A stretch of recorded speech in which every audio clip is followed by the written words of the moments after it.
Hello, I'm Annette Young and welcome to the 51%, a show about women reshaping our world. Coming up, French statistics already showing an increase in domestic violence murders compared to last year.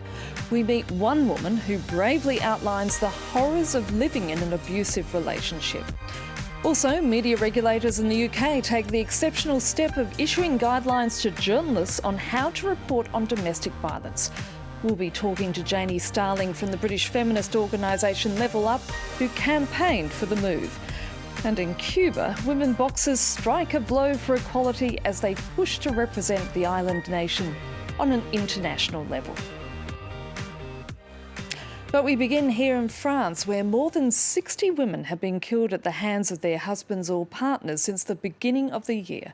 That's already more than half of the total number of women who were murdered in 2018. In total, 107 deaths were recorded last year. Our colleagues at France 2 went to meet Clémence, a woman who left her partner after a 5-year-long abusive relationship. She decided to share her story in order to bring awareness to the growing problem of femicide in France. Her nightmare is over. Now she's making a new start, far away from her ex-husband. Clémence Fraboulet lived through a 5-year-long abusive relationship, which gradually descended into physical violence. The violence doesn't start right away. Otherwise, it would be too easy. You'd quickly realize who you're dealing with and leave immediately. The first precursors to physical violence are excessive jealousy, someone who wants to control you to the point where it's really worrying. Then starts the verbal violence, a way of speaking that is inappropriate and unacceptable. There are insults and then the blows. There was pushing, punching. Once my 2 children were sitting next to me on the couch, one on each side, like we often did when I came home from work. And I said no to him. I can't remember what it was about, but something insignificant. And he took an iron fire poker and hit my ankle with it. I blamed myself because that's what he always said, that I was the one provoking him, making him angry. I wasn't dressed properly, I didn't do what I was supposed to in the house, that I didn't raise my children correctly, basically implying I deserved it. What made you finally decide to leave? It just got to be too much. There was one time where I was just too afraid. The violence had started again one night and continued the next day when we woke up at 7 in the morning. He reached a new level of violence that day. I ended up on the floor of my kitchen and I couldn't remember why. The screams of my children brought me back to consciousness. Clémence then filed a complaint. Her ex-husband stood trial and was handed a suspended 6-month prison sentence for domestic violence. Despite it all, some of her friends still don't believe her.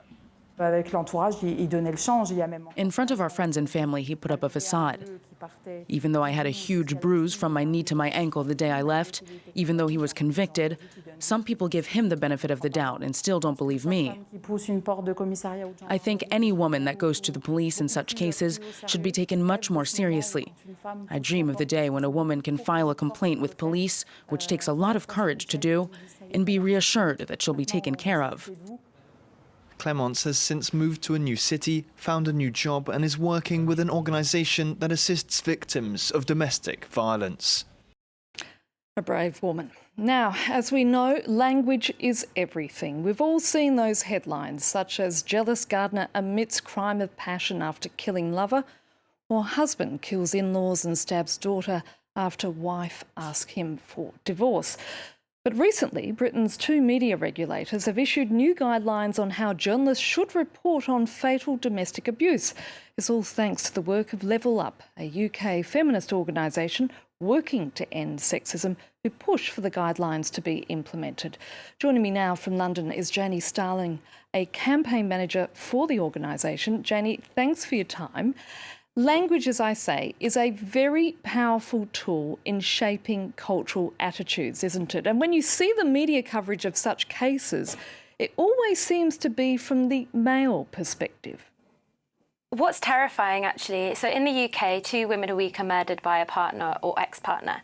And what's scary is the way it's reported in newspapers is often romanticized. So you'll hear stories about jealous husbands, jilted lovers, spurned exes, when in reality there's nothing romantic or loving about murder. And the way that the UK press has so far been reporting domestic homicide is completely unacceptable. It does tend to blame victims. There is a stock headline that we see wheeled out time and time again, which says, you know, romantic cliche, so jealous husband kills partner after, and then they will reference her behaviour. So what these guidelines aim to call for is for journalists just to look deeper into the context and the character of the relationship and look at the patterns of control that lead up to a homicide, because that is the most useful thing that we can be distributing among ourselves in the public to stop more women dying. So how does the media coverage impact the way that society views domestic violence? So I do think that when we're, talking about domestic violence, we tend to think of it as something extreme, something that happens behind closed doors, when actually 1 in 4 women in the UK will experience it in their lifetimes. It's all around us. So the news coverage of these cases is essential in helping us identify what risk factors are. So, for example, we might see a couple that we know who are always together, they're inseparable. In fact, that's not healthy. That's not a healthy relationship. That could be a dynamic of control and isolation, because the best way to isolate someone is by always being with them. So ultimately, when we read about these cases, instead of seeing them as, someone's just lost control and he loved her so much that he killed her, looking into the slow build-up, as referenced in the case of Clémence, who just bravely spoke, and look at how these patterns of behaviour escalate to a homicide, because domestic violence murders do not come out of the blue. They are usually the endpoint to a sustained period of coercive control, and that's what we need to be drilling into. So take me through what these guidelines actually recommend. So the guidelines are an extensive document. They are available online. But in essence, what we're calling for is just dignity for dead women. So one of the first things that journalists need to do is to hold men accountable for their actions, not referencing a woman's behaviour in the lead up to a murder, but talking about how a man has chosen to kill his ex-partner as a final act of control. Second is referencing the crime as domestic violence, and not just a freak accident or incident that came out of the blue, but looking at the patterns of control and coercive behaviour, and also saying, if you recognise any of these behaviours, please call this helpline below, call the National Domestic Violence Helpline. And then more broadly, what the guidelines references are just checkpoints for journalists to think, okay, am I actually digging into this? Am I covering the nuance? Am I managing to get useful information, or am I just knocking on a neighbour's door and the neighbour tells me he's a lovely guy, so I'm going to add that into the piece? Are media outlets by law, as a result, compelled to follow these guidelines? So because the UK, we obviously have the freedom of the press. It's not controlled by law, but there are editorial standards, and these guidelines are there to support journalists to do the right thing. And what's been really brilliant about this campaign is how much positive engagement we've had from journalists from all publications, from press, broadcast, radio. It's been really fantastic, and it just seems like this is a resource that people want and they are finding useful. Well, you're saying there that, you're finding journalists are open to such directives, but in many cases it's not just the reporters on the ground, but it's also the newsroom directors, the management of media organisations who can be just at fault.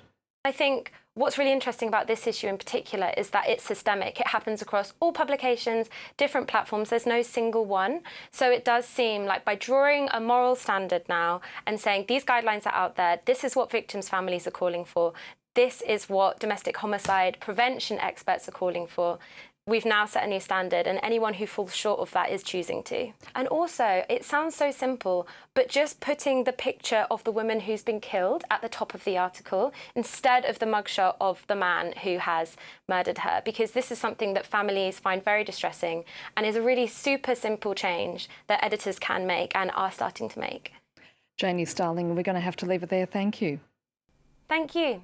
And finally, Cubans are proud of their unique boxing tradition, which has resulted in 37 Olympic gold and 76 World Championship winners' medals. That is, all by men. Yet a determined group of women boxers are campaigning the nation's officials to allow them to participate at an international level. Meet Damalis Moreno. At 27, she has a dream: boxing in the Olympics. Women's boxing has been an Olympic sport for now 7 years, and for most women around the world, qualifying depends on how well they perform. But for these young women, being excellent is not enough. Their country, Cuba, bans women from boxing in competitions. They don't give us an opportunity, but who knows? If they give us a shot, we could also add medals to Cuba's medal count and have similarly great results the men already have.